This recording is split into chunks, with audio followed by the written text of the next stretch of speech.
అనేకమైన మార్పులు వచ్చాయి.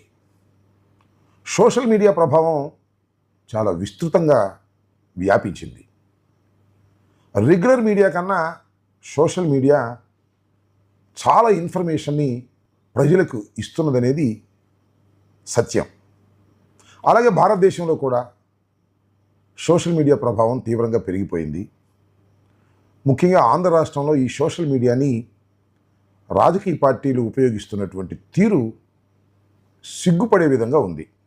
మనం ఈ మధ్యన చూస్తున్నాం కదా, సోషల్ మీడియాలో పోస్టులు పెట్టారని, సోషల్ మీడియాలో మాట్లాడారని కేసులు కట్టి నెలల తరబడి జైల్లో నిర్బంధించేటటువంటి కార్యక్రమాలు చేస్తున్నారు. మహిళలైనా, పిల్లలైనా, యువకులైనా, ఎవరైనా సరే ప్రభుత్వం పనిగట్టుకొని వైసీపీకి అనుకూలంగా ఉండే సోషల్ మీడియా కార్యకర్తల మీద కేసులు కట్టి నిర్బంధాలు చేసి బెదిరించాలనే ప్రయత్నం చేస్తుంది.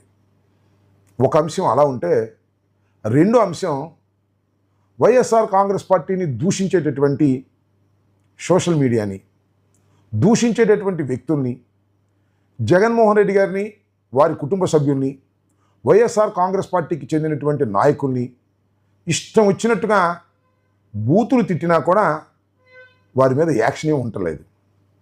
కంప్లైంట్ చేసినా యాక్షన్ ఉండటం లేదు. ఈ రకమైన విచక్షణతో ఇవాళ ప్రభుత్వం పనిచేస్తుంది.